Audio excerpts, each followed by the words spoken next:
Episode 2, The Golden Child, A Haunting Pact Through Time. In the quiet of the night, when the world feels still, the shadows come alive. Among these shadows lies a chilling legend, a golden effigy, a silent guardian, or a restless curse.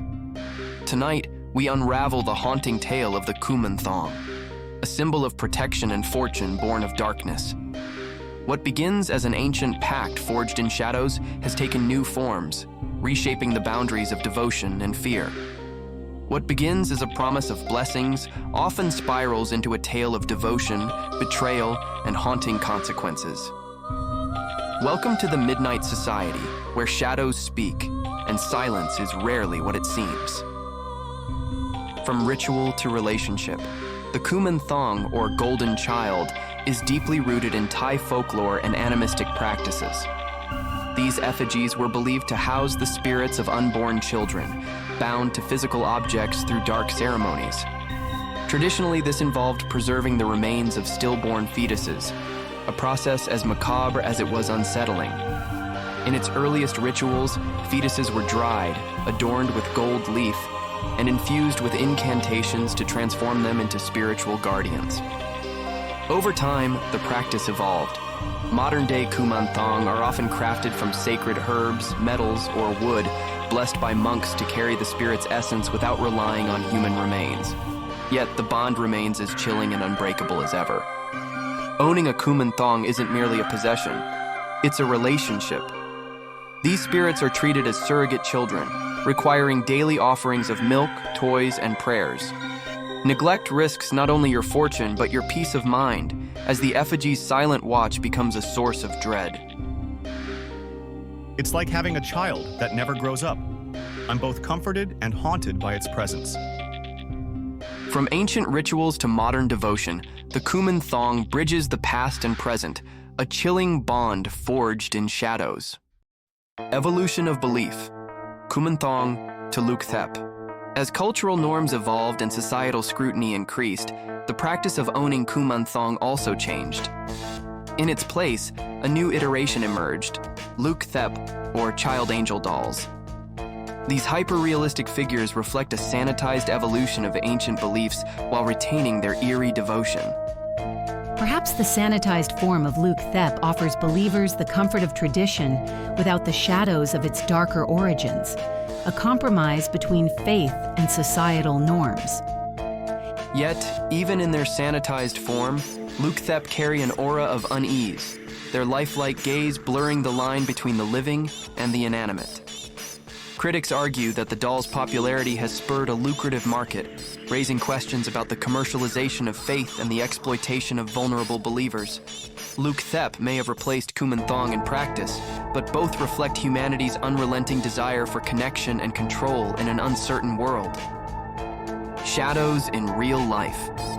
Legends often inspire rituals, but in the case of the Kuman Thong, they have also fueled desperation and exploitation. These incidents reveal a dark intersection of superstition, greed, and tragedy. Case 1. The 2012 smuggling incident. On May 18, 2012, a 28-year-old British citizen of Taiwanese origin, Chow Hock Quen, was arrested in a Bangkok hotel room. Inside his luggage, authorities discovered 6 male fetuses that had been roasted and covered in gold. Police reported that Quen intended to sell the fetuses in Taiwan for about $6,300 each. This chilling case highlighted the commodification of these effigies, where desperation for fortune turned human remains into a lucrative market. This case revealed not only the dark underbelly of faith-driven commerce, but also the international demand for these effigies, reflecting a desperation that transcends borders. Case 2, the 2011 Laos ritual murder. In 2011, a harrowing incident in Laos revealed the darkest depths of superstition. A man, under the direction of a village shaman, murdered his pregnant wife to use the fetus as a Luk lord. This heinous act, intended to create a powerful spiritual object, underscores how far some are willing to go to harness the supposed blessings of these effigies. The tragedy left a haunting reminder of the destructive power of belief when twisted by desperation and manipulation. Case 3. The 2021 Vietnamese TikTok controversy.